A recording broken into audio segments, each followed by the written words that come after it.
नमस्कार मित्रों, गद्यम कवीनाम निकषम वदन्ति इस एक वाक्य के माध्यम से गद्य काव्य के उद्भव और विकास को समझते हुए अब उस गद्य के वैशिष्ट्य, गद्य के भेदोपभेद में हम अपना प्रवेश करते हैं।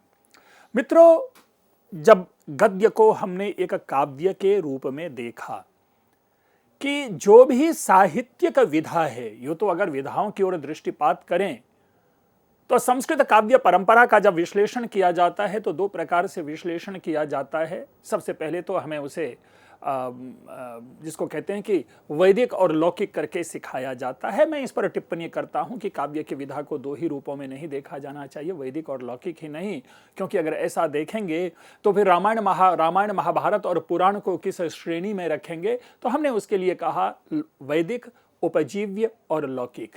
लेकिन पुनः एक और प्रश्न उत्पन्न होता है कि जो आधुनिक काव्य लिखे जा रहे हैं उसको किस श्रेणी में रखें। उसे हम लौकिक नहीं कह सकते, उसे हम वैदिक नहीं कह सकते, उसे हम उपजीव्य नहीं कहते। तो उनको जो विधा देंगे तो ये काव्य की चतुर्थ विधा जो है वह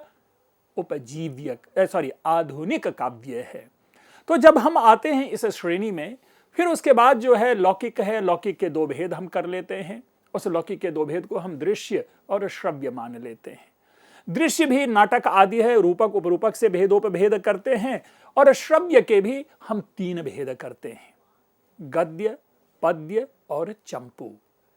अब जब पद्य और चंपू का विश्लेषण किसी और समय, लेकिन जब हम गद्य काव्य की बात करते हैं तो क्या गद्य काव्य के भी भेद हो सकते हैं? भेद होने चाहिए, अवश्य होने चाहिए, क्योंकि आज की परंपरा में एक नई शैली चली है लघु कथा की, जो लगभग 15-20 वाक्यों में एक पूरी की पूरी कथा सुना दी जाती है वह भी गद्य। लेकिन क्या उसे गद्य काव्य कहेंगे? हम उसे गद्य काव्य कहेंगे, लेकिन तब कहेंगे जब गद्य शैली में लिखे जाने वाले काव्यों में हम रूप और स्वरूप में भेद पाएंगे। और जैसे ही हमें रूप और स्वरूप में वह भेद प्राप्त होता है, वैसे ही उन गद्य काव्यों में हम भेद करने लगते हैं, और तब जाकर के कहते हैं कि गद्य काव्य के इतने भेद हैं। और तदनुसार अगर आप देखें तो गद्य काव्य के दो भेदों का हमें उल्लेख प्राप्त होता है, और वह उल्लेख जो है वह है कथा और आख्यायिका रूप में। अब यहां पर यह एक नया शब्द आता है, आख्यायिका। आख्यायिका किसे कहे? यद्यपि हर्षचरितम में स्वयं के हर्षचरित की अभिव्यक्ति के लिए, उसको इंट्रोड्यूस करने के लिए बाणभट्ट ने शब्द का प्रयोग किया है कि आख्यायिका आख्यायिकोपलब्धार्था हर्षचरितम के में आया है। यानी ये जो आख्यायिका, इस नाम से हर्षचरितम को परिगणित किया जाता है, लेकिन उसी बाणभट्ट के द्वारा लिखी गई रचना कादंबरी को आख्यायिका नहीं कहा गया, और वह है, इनको कहा गया प्रबंध कल्पना कथा। अब दोनों से हमने शब्द ले लिया, उधर से आख्यायिका शब्द ले लिया, दूसरा शब्द यहां से कथा ले लिया, अर्थात कादंबरी क्या है? कथा है। प्रबंध कल्पना है। प्रबंध एक विशिष्ट, बड़े एक वृहत रूप में कल्पना से प्रसूत यह कथा है। एक ही कवि दो काव्य की रचना कर रहे हैं, एक है हर्षचरितम और दूसरा है कादंबरी। अब उन एक ही कवि के द्वारा लिखे गए गद्य शैली में जो ये काव्य है, उनमें भेद कैसे हो जाएंगे? अर्थात हर्षचरितम आख्यायिका कैसे हो गया और कादंबरी कथा कैसे हो गई? इस दृष्टि से अब हमें यह समझना है कि कथा किसे कहेंगे और आख्यायिका किसे कहेंगे। तदनुसार अगर सरल और सहज शब्दों में मैं समझाऊं तो इंग्लिश में एक शब्द प्राप्त होता है जिसे हम कहते हैं बायोग्राफी, आत्मकथा, आत्मवृत्त। इस शैली में जो लिखे जाने वाले काव्य होते हैं उनको आख्यायिका कहा जाता है। अर्थात किसी व्यक्ति विशेष के विषय में लिखा जाने वाला काव्य, या कोई व्यक्ति स्वयं अपने विषय में जो लिखता है, हम उनको आख्यायिका कहते हैं। अर्थात जो ऐतिहासिक चरित्र प्रधान जो काव्य होंगे वह आख्यायिका कहलाएगी। तदनुसार हम दो उदाहरण देखते हैं। एक है हर्षचरितम। हर्षचरितम से तात्पर्य है कि इसमें महाराजा हर्षवर्धन है, इनका हम पूरा का पूरा जीवन चरित प्राप्त करते हैं। और यही नहीं, हर्ष के इतिहास को, हर्षवर्धन के इतिहास को जानने के लिए जो सर्वाधिक ऑथेंटिक जो स्रोतो ग्रंथ है वह हर्षचरित है। जो स्रोत है वह हर्षचरित है, अर्थात हर्षचरित को पढ़ करके हम हर्षवर्धन के इतिहास को जानते हैं। हर्षवर्धन का जीवन कैसा था, हर्षवर्धन का चरित्र कैसा था, हर्षवर्धन के जीवन के संघर्ष क्या थे, हर्षवर्धन की मृत्यु कैसे हुई, हर्षवर्धन के भाई कौन थे, बहन कौन थी, पिताजी कौन थे, इन सारी चीजों की जो सूचना हमें प्राप्त होती है वह हर्षचरितम से सहज प्राप्त हो जाती है। इसी प्रकार जब मैंने दूसरे काव्य की चर्चा की है, नाम है शिवराज विजयम। शिवराज विजयम को भी आख्यायिका हमें मानना चाहिए, कहना चाहिए। अब ये चाहिए वाले शब्द को मैं क्यों प्रयोग में ला रहा हूं? क्योंकि आधुनिक कुछ कतिपय समीक्षकों ने शिवराज विजयम को उपन्यास कह दिया। अब ये उपन्यास जो है वो संस्कृत की काव्य विधा नहीं है। संस्कृत में कहीं भी उपन्यास शब्द का उल्लेख प्राप्त नहीं होता कि यह उपन्यास जो है काव्य विधा है।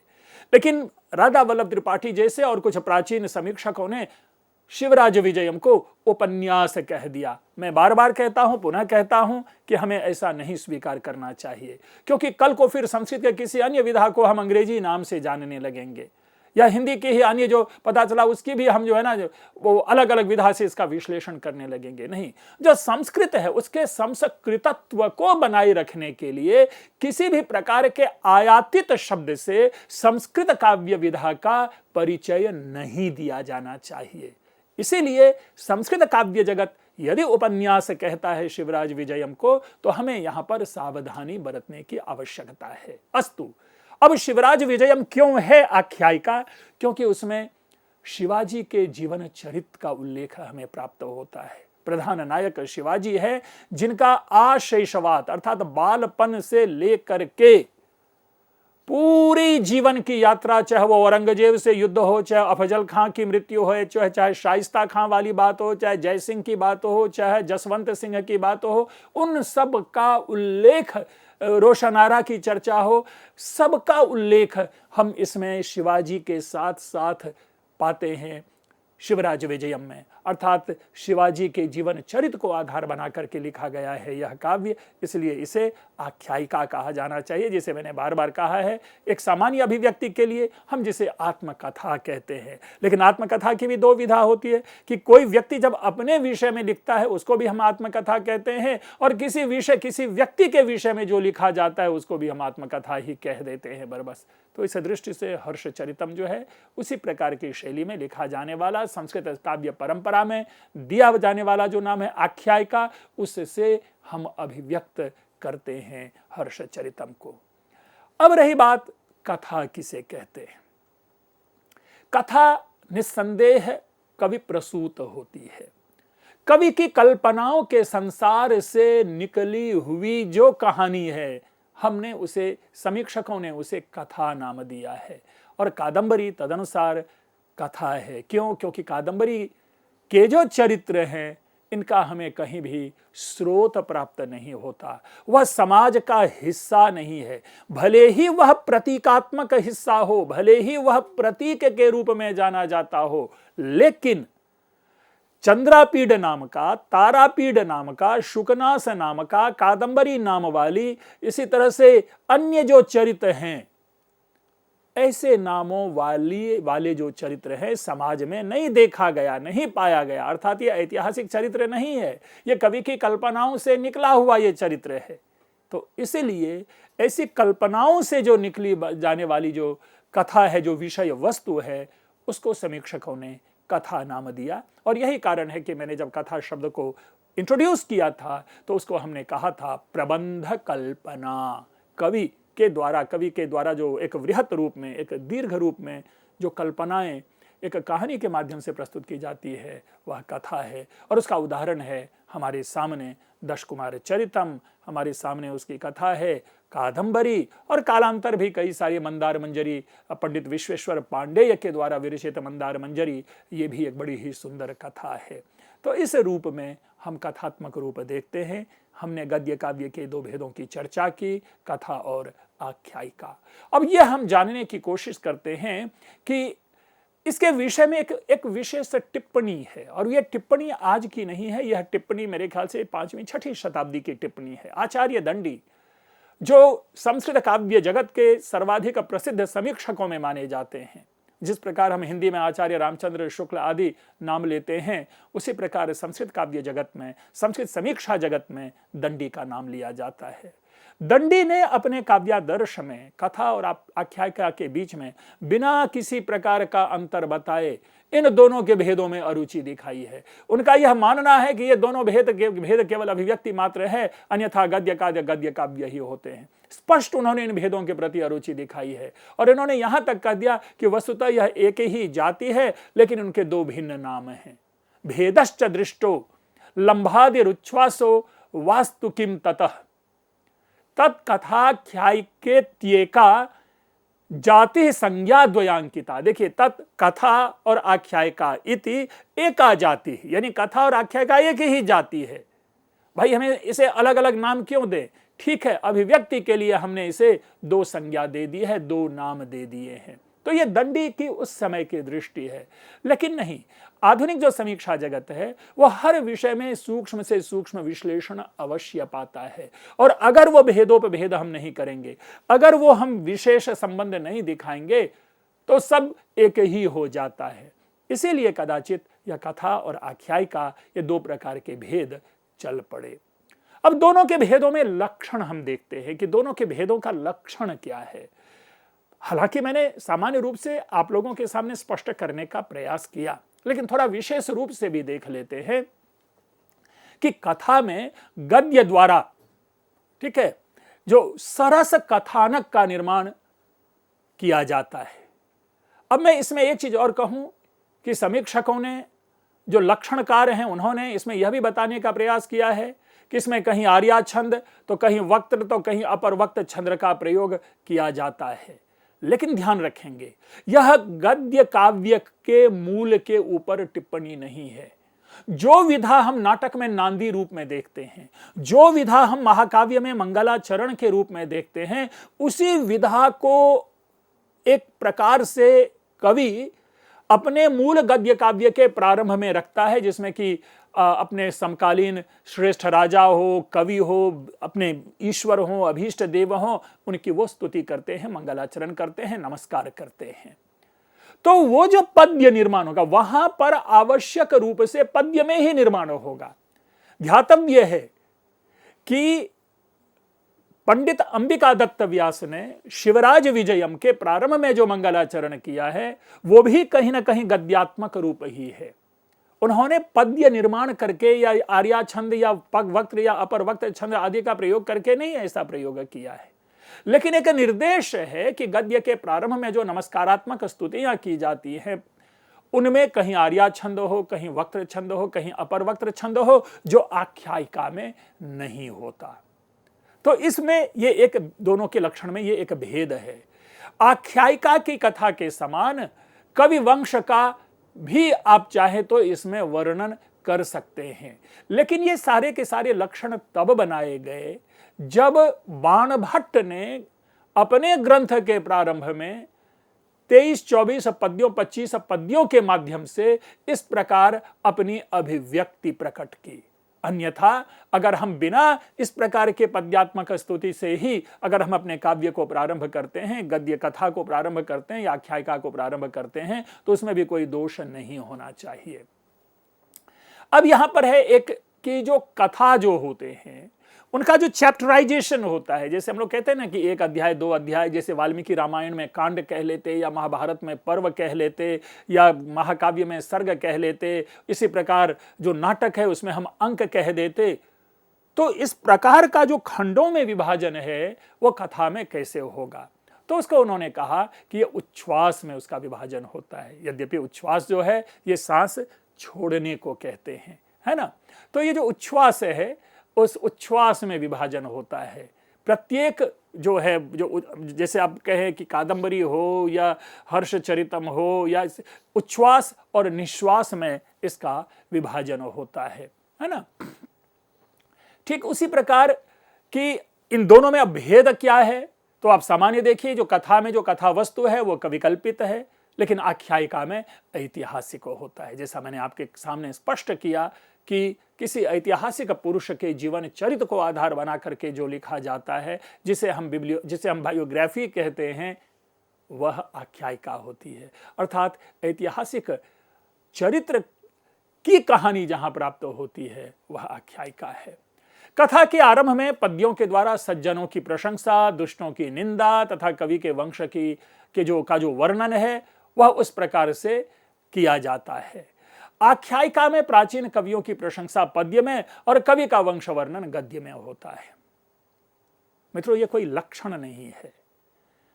वस्तुतः मैंने जैसा कहा कि हमारे सामने बाणभट्ट के द्वारा या सुबंधु की वासवदत्ता हो या दंडी आदि ने ऐसा किया हो, तो उनके द्वारा जो परंपरा अपनाई गई उसी परंपरा को हमने लक्षण मान लिया।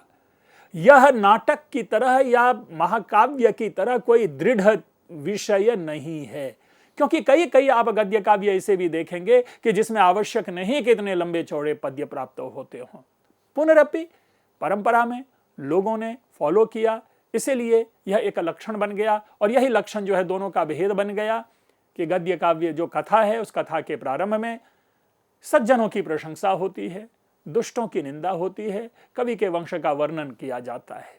लेकिन इसके विपरीत आख्यायिका में क्या है कि जो प्राचीन कवियों की प्रशंसा है वो तो पद्य में होगी, लेकिन कवि का जो वंश वर्णन है वह गद्य में किया जाएगा।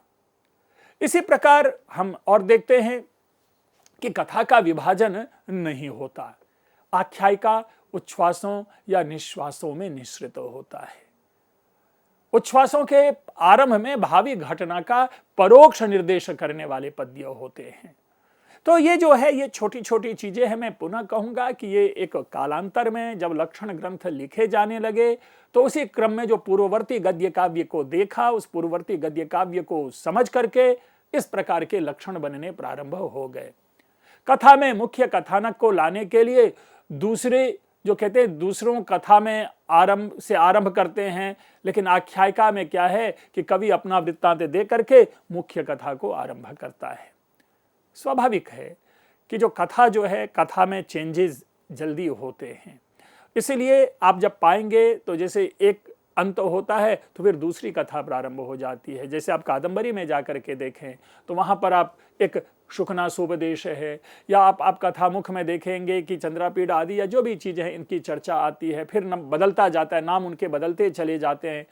तो ये शूद्रक वर्णन है, तो कई इस प्रकार से शबर सेना वर्णन है, शबर सैन्य वर्णन है, मृगया वर्णन है। तो इन प्रकारों से उनमें भेद किए जाते हैं।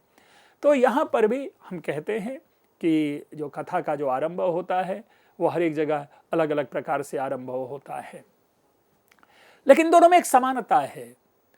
समानता सहज और सरल है कि दोनों की रचना संस्कृत गद्य में होती है और गद्य की शैली दोनों में समान रहती है। मतलब आप इसमें भी लंबे लंबे वाक्यों का प्रयोग कर सकते हैं और इसमें भी लंबे लंबे वाक्यों का प्रयोग कर सकते हैं। यानी संस्कृत गद्य लेखन में किसी भी प्रकार का अंतर नहीं होता है। रसों और भावों का समान रूप से प्रयोग होता है। चरित्रादि को उसी प्रकार से रखा जाता है। इसमें भी नगर, वन, सरोवर, राजा, राज्यसभा, मृगया, ये शिकार कहते, प्रेम आदि का समान रूप से वर्णन होता है। तो इस प्रकार से हम देखते हैं, हम पाते हैं कि ये जो कथा और आख्यायिका है, आप अत्यंत सूक्ष्मता से पाएंगे तो जो विशिष्ट अंतर है वो चरित्र को लेकर के है। कवि की कल्पना और वास्तविक सत्य के मध्य का जो भेद है वही भेद कथा और आख्यायिका के बीच में है। इसी प्रकार और अन्य प्रकार से भी देखते हैं जो गद्य काव्य के जो भेद होते या गद्य लेखन के जो भेद होते। देखिए, एक तो हुआ कि गद्य काव्य दो रूप में है, जैसे कथा और आख्यायिका, लेकिन अगर उसी को हम लेखन शैली की दृष्टि से देखें तो उनके चार भेद कर दिए जाते हैं। ठीक है, यानी समास के प्रयोग तथा उसके जो वृत्त भाग के निवेश की दृष्टि से, जैसे मुक्तक है। मुक्तक यानी एक वाक्य दूसरे वाक्य से संबंध नहीं होंगे, स्वतंत्र वाक्य होंगे। वृत्तगंधी है, उत्कलिका है और चूर्णक है। जिसकी चर्चा मैं आगे भी करूंगा, खास करके जब मैं बाणभट्ट को इंट्रोड्यूस करूंगा तो बाणभट्ट के क्रम में हम इसकी चर्चा जरूर करते हैं। लघु समास है, दीर्घ समास है, उसके बाद समासहीन है। तो इस रूप से हम उन गद्यों की शैली की चर्चा करते हैं। जो समास से रहित गद्य रचना है उनको मुक्तक कहते हैं, उनको अन्यत्र आविद्ध भी कहते हैं। जहां गद्य में छंद के अंश आ जाएं उसे वृत्त गंधी कहते हैं। अर्थात कवि लोग यदा कदा गद्य को लिखने में भी एक छंदात्मकता ले आते हैं, तो वहां जहां पर छंदात्मकता का हमें अंश दिखाई देता है उसे वृत्त गंधी कहते हैं। इसी प्रकार जो लंबे समासों से युक्त हैं, बड़े बड़े समास होंगे जिसमें कि आप कहें कि लगभग एक एक वाक्य में, एक शब्द में 20-20, 25-25 शब्द गुथे होते हैं, तो ऐसे जो लंबे समास होते हैं उनको उत्कलिका कहते हैं। और जहां पर लघु समास, अल्प समास, 2-3 शब्दों का समास जहां पर हो, हम उसे चूर्णक कहते हैं। अर्थात गद्य जो लेखन जो शैली है, गद्य लेखन की जो शैली है, जिनके 4 प्रकारों का उल्लेख किया, एक है मुक्तक, दूसरा है वृत्त गंधी, तीसरा है उत्कलिका और चौथा है चूर्णक। तो ये 4 प्रकार की शैली होती है। इनमें भी जो वृत्त गंधी है, वो वृत्त गंधी जो है उतने आवश्यक या उतने ऐसे रूप में नहीं देखा जाता, लेकिन समीक्षकों ने इन 4 प्रकार के भेदों का उल्लेख हमारे सामने किया है। अब यदि देखें कि विश्वनाथ ने इसे किस प्रकार परिभाषित किया है, तो आप देखेंगे कि आद्यम समास रहितम वृत्त भाग युतम परम अन्य दीर्घ समासादयम तुर्यम चाल्प समासतम समासकम। अब ये देखिए कि साहित्य दर्पण में ये कहा गया कि वृत्त गंधी जो है वो वस्तुतः गद्य के में पद्य प्रयोग का नामांतर है। अर्थात गद्य में यदा कदा पद्य के प्रयोग कर दिए जाते हैं। जैसे उदाहरण के लिए हम अभी चर्चा कर रहे थे, जब कथा और आख्यायिका में भेदों पे भेद बता रहे थे, और जब हम वहां पे चर्चा कर रहे थे सज्जन प्रशंसा, दुर्जन निंदा या कवि वंश परंपरा आदि का उल्लेख करते थे, तो वहां कवि लोग पद्य का प्रयोग करते हैं। बट इसके साथ ही अन्यत्र भी कवि यदा कदा पद्य से प्रारंभ करते हैं। जैसे शिवराज विजयम के द्वितीय उच्छ्वास में आप पाएंगे कि रात्रिर गमिष्यति हसिष्यति पंकजश्री, बहुत ही प्रसिद्ध पद्य है। कई लोगों का मानना है यह भारतेंदु हरिश्चंद्र का लिखा हुआ पद्य है। पुनरपि यह शोध का विषय है कि इस पद्य का प्रणेता कौन है। तो वो जो रात्रि गमिष्यति हसिष्यति पंकजश्री है, भास्वानुदेश्यति उदेश्यति आदि करके बड़ा सुंदर है पद्य कि हा हंत हंत नलिनीम गज उज्जाहार करके, ये जो है बड़ा ही सुंदर एक वेदना से उस पद्य से प्रारंभ होता है द्वितीय उच्छ्वास। तो ऐसे में हम वहां पर कहेंगे कि ये जो वृत्त गंधी का है वहां पर प्रयोग हम पाते हैं, या कोई महत्वपूर्ण भेद नहीं होता। और शेष जो तीनों प्रकार के जो है, जैसा मैंने शुरू में ही कहा कि वस्तुतः ये जो तीनों प्रकार के भेद हैं, चाहे उसे हम मुक्तक कहें, हम उसे उत्कलिका कहें और चूर्णक कहें। मैंने यह भी कहा कि उसी मुक्तक को आविद्ध भी कहते हैं, आविद्ध शैली। ये तीनों जो प्रयोग हैं ये कवि लोग सविशेष करते हैं, चाहे वो दंडी हों, चाहे वो बाणभट्ट हों। इन्होंने इनके प्रयोग में अपनी प्रौढ़ता दिखाई है, अपनी प्रवीणता दिखाई है, अपना कौशल का विस्तार उन्होंने किया है। मित्रों, हमारे सामने एक नई परेशानी आती है कि अगर किसी भी आप संस्कृत के छात्र को या संस्कृत के किसी विशेषज्ञ को हम अगर पूछ लेते हैं कि 5 संस्कृत के गद्यकारों के नाम बताएं, तो हमारे लिए वह कठिन हो जाता है। जबकि कवियों के नाम हम पूरा का पूरा भर लेते हैं, हमें नाटककारों के नाम हमें याद रहते हैं, स्मरण में रहते हैं, लेकिन जब जब गद्यकारों के नाम आते हैं, सुबंधु, दंडी और बाणभट्ट के बाद हमारी सांसें फूलने लगती है। अर्थात हम अपने गद्यकारों के नामों को नहीं जानते। मैं ऐसे कतिपय गद्यकारों का आपके सामने उल्लेख करूंगा जिन्होंने संस्कृत गद्य काव्य परंपरा को अपने अवदान से समृद्ध किया है। तो अस्तु, जो हम चर्चा कर रहे थे, अब हम यह जानने की कोशिश करते हैं कि संस्कृत काव्य में जो संस्कृत गद्य काव्य परंपरा के जो प्रसिद्ध गद्यकार हुए हैं, जो प्रसिद्ध उनकी कृतियां देखी जाती हैं, हम उनकी चर्चा भी करेंगे और उनको जानने का प्रयास करेंगे। लेकिन उससे पहले एक चर्चा जरूर कर लें। जो मैंने टिप्पणी कही थी, उस टिप्पणी के क्रम में में ये कि उपन्यास नाम दिया गया है और ये उपन्यास नाम सही है या नहीं सही है, हम इसको जानेंगे। तो ये उपन्यास के लिए उन्होंने कहा कि उपन्यास पदे नापि तदेव परिकथ्यते यथा कादंबरी यद्वा शिवराज विजयो मम। अब आप देखिए, स्वयं इन्होंने कहा है कि उपन्यास पदे नापि, भाई उपन्यास पद से भी इसे अपि शब्द है, यह ध्यान रखना है। हम इसे इसीलिए उपन्यास नहीं कहेंगे, ये इन्होंने इसलिए कहा है क्योंकि उस समय हिंदी साहित्य का चल रहा था, युग था, और भारतेंदु हरिश्चंद्र के परम मित्र थे पंडित अंबिका दत्त व्यास। तो वो जो उनकी जो मंडली थी, जो कुछ विद्वानों की मंडली थी, उनके मैं समझता हूं कि उनसे प्रभावित हो करके कदाचित पंडित अंबिका दत्त व्यास ने यह वाक्य प्रयोग किया कि उपन्यास पदेनापि तदेव परिकथ्यते कथा कादंबरी यद्वा शिवराज विजयो मम, शिवराज जयो मम। अर्थात भाई इसे आप उपन्यास के रूप में भी कह सकते हो, ठीक उसी प्रकार जिस प्रकार की कादंबरी है उसी प्रकार मेरा शिवराज विजय है। और अगर हम शिवराज विजय को उपन्यास कहेंगे तो हमें कादंबरी को भी उपन्यास कहना पड़ेगा। लेकिन चूंकि हम कादंबरी को कथा कहते हैं, हर्षचरितम को आख्यायिका कहते हैं, इसलिए शिवराज विजय को भी हमें आख्यायिका ही कहना चाहिए। अस्तु, तो ये चर्चा आ रही है, इस चर्चा को हम आगे बढ़ाते हैं, और जिसको मैंने गद्यत्रयी करके, गद्य काव्यत्रयी करके मैंने संबोधित किया था और हमने आपके सामने नाम प्रस्तुत किया था, वासवदत्ता, दशकुमार चरितम और कादंबरी। उसी प्रकार से अब इनके विषय में हम जानेंगे। अन्य कई सारे कवि हैं जिनके ग्रंथ और जिनके नाम को इंट्रोड्यूस करेंगे, ताकि 5, 10, 15 के नाम आपके इसका की स्मरण शक्ति में वह विद्यमान हो, आपके स्मृति में विद्यमान हो। वासवदत्ता जो कि सुबंधु की रचना है, कवि कल्पना है, स्वप्न लोक की दुनिया है। इस काव्य की एक अति जो कह सकते हैं कि एक यूनिकनेस जो है वह यही है कि इसमें जो प्रायशः कथन प्राप्त होता है कि प्रत्यक्षर श्लेषमय, अर्थात वासवदत्ता को पढ़ेंगे तो इनके एक एक वाक्य के आपको 2-2 अर्थ लगेंगे। अब ये अपने आप में है, अगर हमें संस्कृत का पूर्ण बोध, पूर्ण ज्ञान नहीं है तो वासवदत्ता की कथा के दूसरे अर्थ को हम नहीं समझ सकते। इसलिए संस्कृत में पैठ, संस्कृत में जो खास करके जो पौराणिक कथा है, पौराणिक कथा के जो चरित्र हैं, उनको हमें समझ के ही इस काव्य का हमें अर्थावबोध करना चाहिए।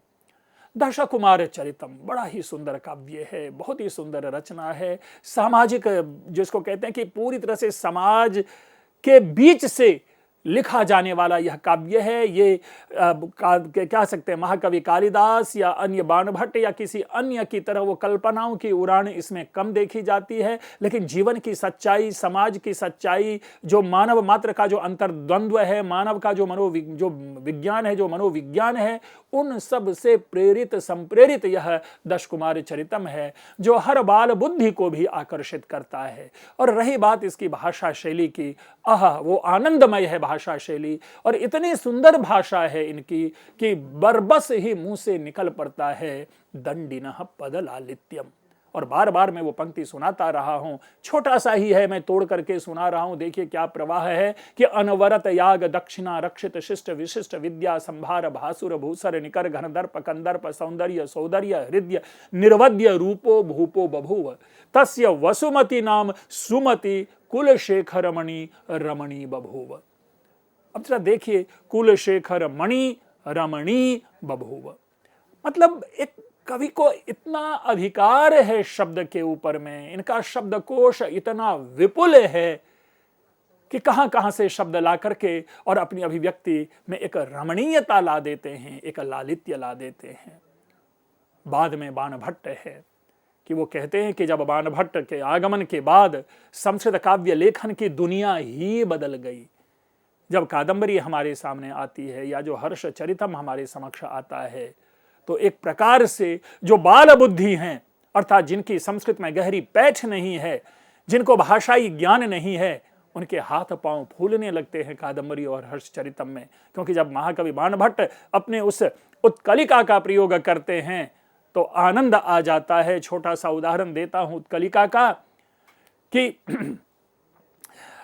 उद्दाम दर्प भट सहस्रो लसितासी लता पंजर विधृताप्यपक्रामति मद जल दुर्दिनांधकार गज घटित घन घटा परिपालिता प्रपलायते। मित्रों, ये बाणभट्ट की रचना है, ये बाणभट्ट की काव्य शैली है। इसके बाद एक और कोमल सुकोमल मन को आह्लादित करने वाला ग्रंथ आता है, काव्य आता है, वह है शिवराज विजयम, जो कि 19वीं 20वीं शताब्दी का लिखा जाने वाला ग्रंथ है। मित्रों, इनकी भाषा शैली इतनी सुंदर है, इतनी आह्लादित करने वाली है कि आनंद आ जाता है। इनका भी मैं छोटा सा उदाहरण आपके सामने प्रस्तुत करता हूं कि कदली दल कुंजायितस्यै तत् कुटीरस्य समन्तात पुष्प वाटिका पूर्वतः परम पवित्र पानीयम आदि करके पर सहस्र पुंडरीक पटलस्य परिलसितम पथत्रिकुल कूजित पूजितम पयः पूरितम सर आसीत। दक्षिण तश्चैको निर्झर झरझर ध्वनि ध्वनि दिगंतर फल आदि ऐसे करके आप देखेंगे सुंदर कंदरः पर्वत खंड आसीत। ये हमारे गद्यकार हैं, ये हमारे गद्यकारों की भाषा है। मित्रों, एक संक्षिप्त परिचय मैंने गद्य काव्य का आपके सामने प्रस्तुत किया। अब हम क्रमशः एक एक कवि को लेकर के अपने आगे के व्याख्यान में आपके सामने प्रस्तुत करते रहेंगे। आप लोगों ने ध्यानपूर्वक सुना, आप लोगों का बहुत बहुत धन्यवाद।